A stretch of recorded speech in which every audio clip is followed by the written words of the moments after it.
ನಾನು ಸುಮಂಗಲಿಯಾಗಿ ಸಾಯ್ತೀನಿ ಹೊರತು ವಿಧವೆಯಾಗಿರಲ್ಲ ಅಂತ ವಿಶಾಲಾಕ್ಷಮ್ಮಂಗ್ ಗೊತ್ತು. ಹೋಗೋಣ ಬನ್ನಿ. ಆಯ್ತು ಅದಕ್ಕೆ ಯಜಮಾನ್ರೆ ಹುಷಾರು. ಅಯ್ಯೋ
सकल लोकदा शक्ति नीने अरिशिन कुंकुम भाग्यव नीडो निज मुತ್ತೈದೆಯು ನೀನಮ್ಮ ಜಗವ ರಕ್ಷಿಸೋ ಅಪಾರ ಕೀರ್ತಿಯು ನಿನದಮ್ಮ ವರವೋ ಶಾಪವೋ ಜಗದೋದ್ಧಾರಕ್ಕೆ ಕರುಣಿಸೋ ತಾಯಿ ನೀನಮ್ಮ ಕತ್ತಲ ಕಳಿದು ದಾರಿಯ ತೋರೋ ಬೆಳಕಮ್ಮ ಮೂರು ಕಂಗಳ ಭೈರವಿ ಮಾತೆ ನೋವುಗಳೆಲ್ಲ ಸಂಹರಿಸಿ ಶೋಕ ತುಂಬಿದ ಮನದಲ್ಲಿ ಇಂದು ದೈವಿ ರೂಪದಲ್ಲಿ ನೀ ನೆಲೆಸು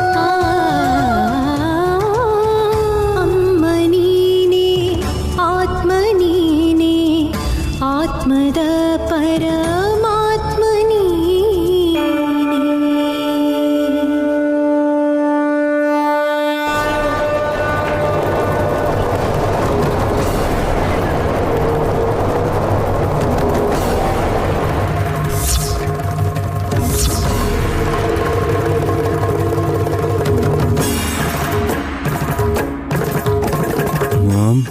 ಬದುಕ್ತಾನೆ ಅಂತೀರಾ? ಚಾನ್ಸೇ ಇಲ್ಲ ಅಂದಮೇಲೆ ಪ್ರಶ್ನೆ ಯಾಕೋ ಮಾಡ್ತೀಯ? ನೈನಿ ಅಮ್ಮನವರು ದಯ ತೋರಿಸ್ಲಿಲ್ಲ.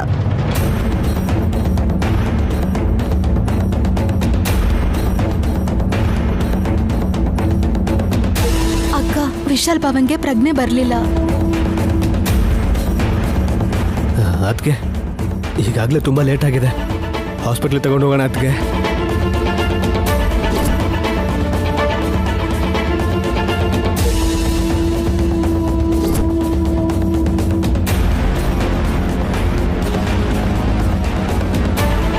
ಯಾರ ಮಾತಕ್ಕೂ ಉತ್ತರ ಕೊಡ್ದೇನೆ ಅಮ್ಮನವ್ರ ಕಡೆ ನೋಡ್ತಾ ಇದ್ದಾಳಲ್ಲ ನಯನಿ.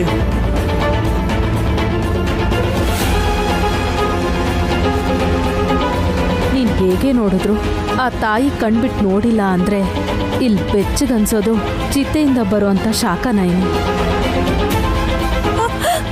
ಅತ್ತೆ, ದಯವಿಟ್ಟು ನೀವೇನು ಮಾತಾಡಬೇಡಿ ಅಂತ ಕೇಳ್ಕೊತಾ ಇದ್ದೀನಿ. ಏಯ್ ಮಾಮ್, ಅದಕ್ಕೆ ಯಾರೋ ಪರಿಸ್ಥಿತಿಲಿ ನೀವು ಹಾಗೆಲ್ಲ ಮಾತಾಡೋದು ಸರಿನಾ ಹೇಳಿ? ವಿಕ್ರಾಂತ್, ಮನೆಗೆ ಬೆಳಕಾಗಿರೋ ವಿಶಾಲ್ ಬದುಕಬೇಕು ಅಂತ ನಯನಿ ಹಾಡು ಹೇಳಿದ್ರು ಅಮ್ಮನವ್ರ ದಯ ತೋರ್ಸಲ್ಲ. ಅದು ಅಲ್ಲದೆ ಮುಂದೆ ಹಚ್ಚಿರೋ ದೀಪ ಎಲ್ಲ ಆರೋಯ್ತು. ಅದರ ಅರ್ಥ ಪ್ರಾಣ ಕೂಡ ಹೋಗಿದೆ ಅಂತಲ್ವಾ?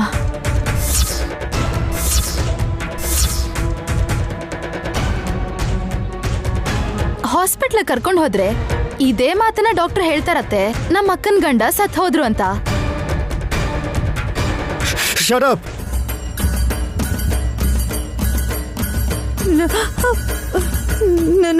ನೈನಿ ನೈನಿ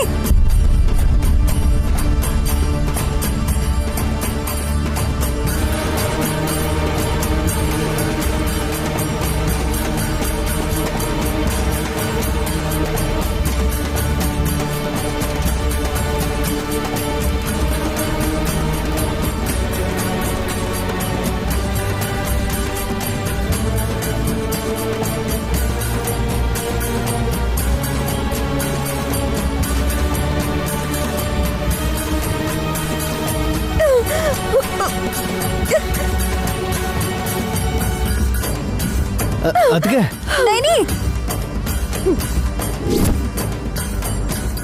ಅಮ್ಮ, ನನ್ ಗಂಡ ಬದುಕಲ್ಲ ಅಂತ, ಪ್ರಾಣ ಹೋಗಿದೆ ಅಂತ, ಇನ್ನಿಲ್ಲ ಅಂತ, ನಾನ್ ಕುಂಕುಮ ಅಳಿಸ್ಕೋಬೇಕಾಗುತ್ತೆ ಅಂತ ಒಬ್ಬೊಬ್ರು ಒಂದೊಂದ್ ಮಾತು ಹೇಳ್ತಿದ್ರು. ನೀನ್ ಕೇಳಿಸ್ಕೊತಿದ್ರು. ನಾನೇನು ಮಾತಾಡ್ದೆ ನಿನ್ ಮುಂದೆ ಇರೋ ತ್ರಿಶೂಲನ ನನ್ ಕೈಗೆ ತಗೊಂಡಿದ್ದೀನಿ.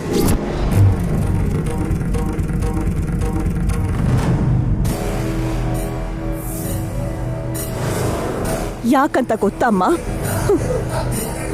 ಒಂದ್ ನಿಮಿಷ, ಒಂದೇ ಒಂದ್ ನಿಮಿಷದಲ್ಲಿ ನನ್ ಗಂಡನ್ನ ಬದುಕ್ಸು.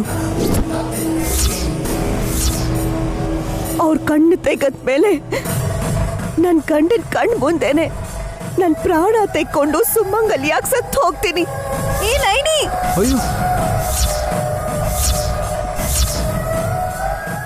ಅದಾದ್ಮೇಲೆ ನನ್ ಮಕ್ಕಳನ್ನು ಗಂಡನು ನಿನ್ನಲ್ಲಿ ಆಯ್ಕೆ ಮಾಡ್ಕೊ. ನೀನ್ ನನಗಿವತ್ತು ಅನ್ನಪೂರ್ಣೆ ಅಲ್ಲ, ಹಸುವಾಗಿರೋ ಕಾಳಿಕಾ ದೇವಿ ಅನ್ಕೋ. ನನ್ ಬಲಿ ತಗೋ, ನನ್ನ ಬಲಿ ತಗೋ, ನನ್ನ ಬಲಿ ತಗೋಳಮ್ಮ, ಬಲಿ ತಗೋ. ನೈನಿ ಅಕ್ಕ, ಅದಕ್ಕೆ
ದತ್ತು ತಗೊಂಡಿರೋ ಮಗು ಆದ್ರೂ ಅಪ್ಪ ಅಮ್ಮನ್ ಪ್ರಾಣ ಹೋಗ್ಬಾರ್ದು ಅಂತ ಕಾಪಾಡ್ಕೊಂಡ್ಲಕ್ಕ.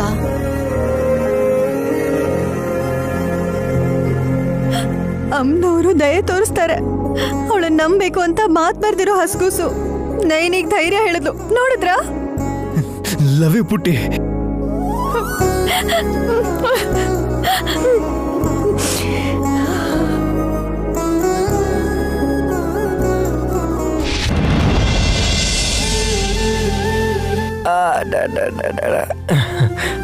ಯಜಮಾನ್ರೆ, ನನ್ ಕಡೆ ನೋಡಿ. ಗುಡ್. ಸೀರೆ ಚೆನ್ನಾಗಿದೆ. ಈ ಸೀರಿಯಲ್ ತುಂಬಾ ಚೆನ್ನಾಗಿ ಕಾಣಿಸ್ತಿದ್ಯಾ ನೈನಿ? ನಾನ್ ಕೇಳಲೇ ಇಲ್ವೇ? ಕೇಳೋದಕ್ಕೂ ಮೊದಲೇ ಹೇಳಿದ್ರೆ ಹೆಣ್ಮಕ್ಳು ತುಂಬಾ ಖುಷಿ ಪಡ್ತಾರಂತಲ್ವಾ? ನಾನ್ ಬಂದಿರೋದು ನಾನ್ ಹೇಗ್ ಕಾಣ್ತೀನಿ ಅಂತ ತಿಳ್ಕೊಳಕ್ಕಲ್ಲ ಯಜಮಾನ್ರೆ. ನೀವ್ ಹೀಗಿದ್ದೀರಾ ಅಂದ್ರೆ ಕೇವಲ ವಿಶಾಲಾಕ್ಷಮ್ಮನವರ ಕೃಪೆ ಅಷ್ಟೇ. ದೇವಸ್ಥಾನದಿಂದ ತಂದಿರೋ ವಿಭೂತಿನ ಕುಂಕುಮನ ನಿಮ್ ಹಣೆಗಿಡೋಣ ಅಂತ ಬಂದೆ.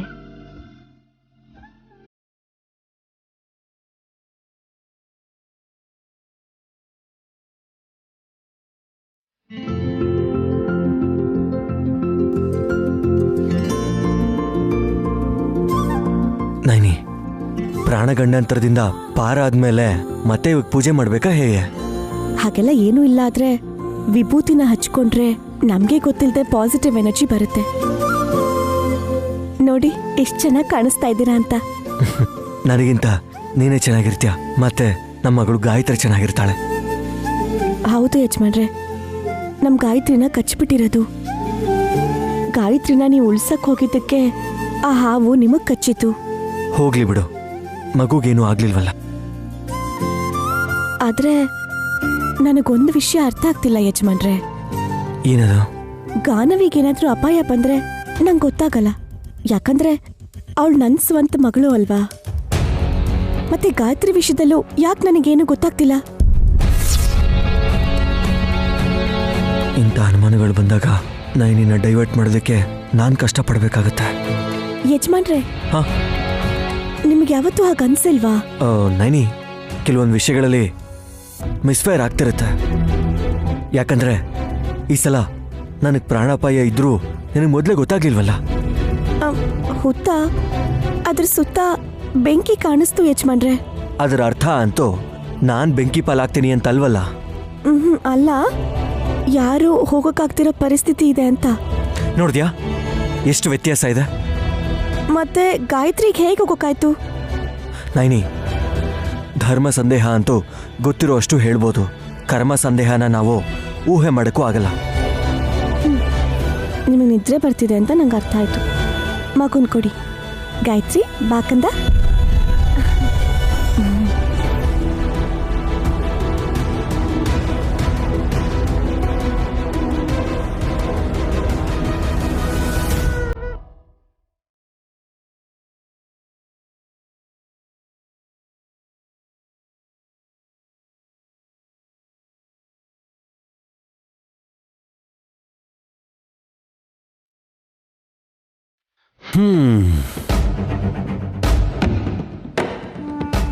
ಮಾಮ್, ಹುಡುಗರು ಟೀನ, ಹುಡುಗಿರು ಕಾಫಿ ಕುಡಿಬೇಕಾದ್ರೆ ಅದ್ಭುತವಾದ ಐಡಿಯಾಸ್ ಬರುತ್ತೆ ಅಂತಾರೆ. ನಿಜನಾ? ಮೊದಲು ತಲೆ ಇರಬೇಕು. ಅದು ಸರಿಯಾಗಿ ಕೆಲಸ ಮಾಡ್ತಿದ್ರೆ ಮಾತ್ರ ಸರಿಯಾದ ಯೋಚನೆ ಮಾಡೋಕ್ಕಾಗೋದು. ಅಂದ್ರೆ ನಿಮ್ ಬ್ರೈನ್ನ ರಿಪೇರಿ ಮಾಡಿಸ್ಲೇಬೇಕು ಮಾಮ್. ಏಯ್, ಮತ್ತಿನೇನ್ ಮಾಮ್? ಅಲ್ಲ, ಅರ್ಶನ ಗೌರಮ್ಮನ ನೀರ್ ಪಾಲ್ ಮಾಡಿದ್ರು, ಕೇತು ಹಾವನ್ನ ಹುತ್ತದಲ್ಲಿ ಬಿಟ್ಟು ವಿಶಾಲ ಕಚ್ಸಿದ್ರು. ಏಯ್ ನಿಲ್ಸೋ. ಎಷ್ಟು ಪ್ಲಾನ್ ಮಾಡಿದ್ರು ನೈನಿಗೆ ಬಿಳಿ ಸೀರೆ ಉಟ್ಕೊಳ್ಳೋ ತರ ಮಾಡಕ್ಕೆ ಆಗ್ಲಿಲ್ಲ. ಏಯ್ ತಲೆ ಕೆಟ್ಟೋನೆ, ನಾವಿರೋದು ರೂಮಲ್ಲಲ್ಲ ಹಾಲಲ್ಲಿ. ಯಾರಾದ್ರೂ ಕೇಳಿಸ್ಕೋತಾರೆ ಅನ್ನೋ ಕಾಮನ್ ಸೆನ್ಸೇ ಇಲ್ವಲ್ಲ. ಸಾರಿ ಮ್ಯಾಮ್, ನೋಡ್ಲಿಲ್ಲ. ನೋಡೋದಕ್ಕೆ ಏನಿದೆ ನಿಮ್ಮ ಹತ್ರ? ಅಂದ್ರೆ ಏನೇ? ಅದೇ ಆಂಟಿ, ನೋಡೋ ಅಂತದ್ ಏನಿದೆ? ಏನ್ ಕಡೆದ್ ಕಟ್ಟೆ ಹಾಕಿದ್ದಾರೆ ಹೇಳಿ ಇವರು? ಅದ್ಯಾಕಮ್ಮ ಪ್ರೋಕ್ಷಣೆ ಮಾಡ್ತಿದ್ಯಾ? ಚೆನ್ನಾಗಿದ್ಯಾ? ಮಜವಾಗಿದ್ಯಾ? ನಂಗೆ ಹಿಂಸೆ ಆಗ್ತಿದೆ. ಯಾಕೆ ಹಾಕ್ತಿದ್ದೀರಾ ಅಕ್ಕ? ಅಮ್ಮ ಬರ್ತಿದ್ದಾಳೆ.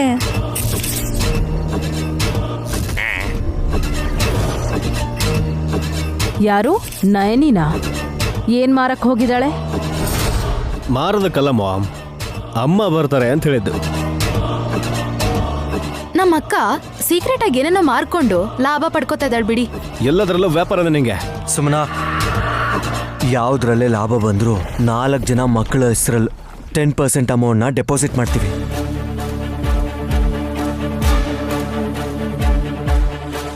₹1,00,00,000 ಬಂದ್ರೆ 10 ಲಕ್ಷ ಏನ್ ಮಾಡ್ತಾರೆ? ವಲ್ಲಭ, ಚಿಲ್ಲರೆ ಲೆಕ್ಕ ಹಾಕ್ತಿಯಲ್ಲ. ಎಷ್ಟೇ ಲಾಭ ಬಂದ್ರು ತಿಂಗಳ ಕೊನೆಗೆ ಡಬಲ್ ಆಗ್ತಾನೆ ಇರುತ್ತೆ.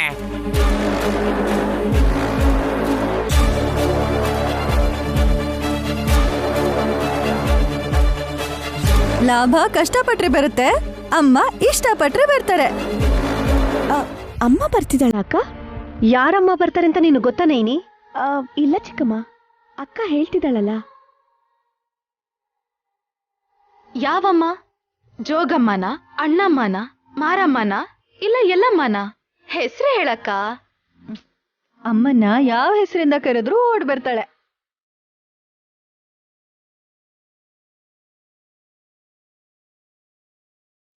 ಅಷ್ಟಕ್ಕೂ ಹೆಸರೇ ಬೇಕಿಲ್ಲ, ಅಮ್ಮ ಅಂತ ಕರೆದ್ರೆ ಸಾಕು, ಬಂದ್ಬಿಡ್ತಾಳೆ.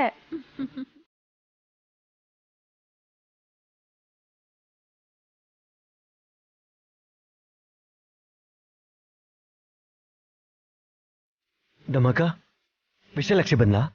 ಹೌದು ವಿಶಾಲ್ ಅವ್ರೆ. ಅಯ್ಯನೇನ ನಿಮ್ಮಮ್ಮ ಬೇರೆ, ಹಾಸಿನಮ್ಮ ಹೇಳ್ತಿರೋ ಅಮ್ಮ ಬೇರೆ. ಯಾರು ಕನ್ಫ್ಯೂಸ್ ಆಗ್ಬಿಡಿ. ನೀವ್ ಕನ್ಫ್ಯೂಸ್ ಆಗ್ತಿದ್ದೀರಾ ಚಿಕ್ಕಪ್ಪ.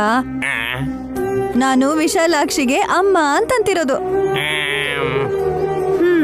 ಏನೇ ಹಾಸ್, ನೀನು ಕೂಡ ಡಮ್ಮಕ್ಕನ್ ಥರ ಅಮ್ಮ ಅಂತ ಕರೀತ್ಯಾ? ಮಾಯೆ ಮಾಡೋದು ಆ ವಿಶಾಲಾಕ್ಷಿನೇ. ಹುಲಿಚಿನ ಕ್ಷೇಮವಾಗಿ ಮನೆ ಕರ್ಕೊಂಡು ಬಂದಿದ್ದೀವಿ ಅಲ್ವಾ? ಹಾವಿನ ರೂಪದಲ್ಲಿದ್ದಾಗ ದಾರಿ ತಪ್ಪಿ ಅಗ್ನಿಕುಂಡದ ಪ್ರಾಂತಕ್ಕೆ ಹೋಗಿದ್ದಾಳೆ ಅಂತ ಹಾಗಾಗಿದ್ದು. ವಿಕ್ರಾಂತ್ ಅವರೇ, ನಡೆದೋಗಿರೋದ್ರ ಬಗ್ಗೆ ಚರ್ಚೆ ಬೇಡ. ನಡಿಬೇಕಾಗಿರೋದೇನಿದೆ? ಅಮ್ಮ ಬರೋವರೆಗೂ ಗೊತ್ತಾಗಲ್ಲ. ನಿಲ್ಸೆ, ನೀನು ಆ ಹುಡುಗಿನ ಅಮ್ಮ ಅಮ್ಮ ಅಂತ ಕರಿತೀಯಲ್ಲೇ. ಕರೆಯೋದು ಬೇಡ್ಕೊಳ್ಳೋ ತರ ಇದೆ. ನಾನಲ್ಲ ರೀ, ನೀವೇ ಬೇಡ್ಕೊಳ್ಳೋ ಪರಿಸ್ಥಿತಿ ಬರುತ್ತೆ, ನೋಡ್ತೀರಿ. ನೋಡೋಣ. ಎಲ್ರೂ ನೋಡೋಣ ಅಮ್ಮನ್ನ. ಬಾ ಅಮ್ಮ.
ಹಣೆ ಮೇಲೆ ಕುಂಕುಮ ಮತ್ತೆ ಆ ಸೀರೆ ನೋಡಿದ್ರ? ಅದ್ ಸರಿ ಕಣಮ್ಮ ಸುಮನ, ಕೈಗೆ ಬಳೆ ತೊಟ್ಕೊಂಡಿದ್ದಾಳೆ ಅಂದ್ರೆ ನಾರ್ಮಲ್ ಅಂತ ಹೇಳ್ಬೋದು. ಕೊರಳಲ್ಲಿ ತಾಳಿ ಎಲ್ಲ ಇದೆಯಲ್ಲ.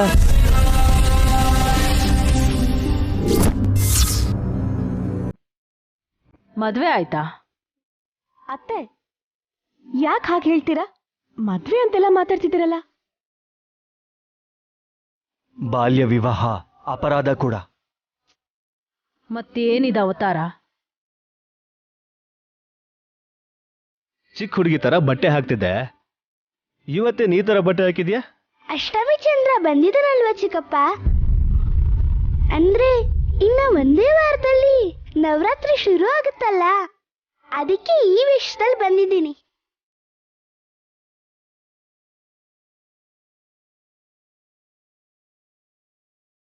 ವಯಸ್ಸಿಗೆ ಬಂದಿರೋ ಹುಡುಗಿ ಸೀರೆ ಉಟ್ರೆ ಅವಳು ತಾಯಿ ಥರಾನೇ ಕಾಣಿಸ್ತಾಳೆ. ಹುಡುಗಿ ತರ ಇದ್ದಾಳೆ ಅಂದ್ರೆ ಅರ್ಥ ಇದೆ. ಅಮ್ಮನ್ ತರ ಇದ್ದಾರೆ ಅಂತ ಹೇಗೆ ಹೇಳ್ತೀಯ? ಮಗು ಇದೆಯಾ?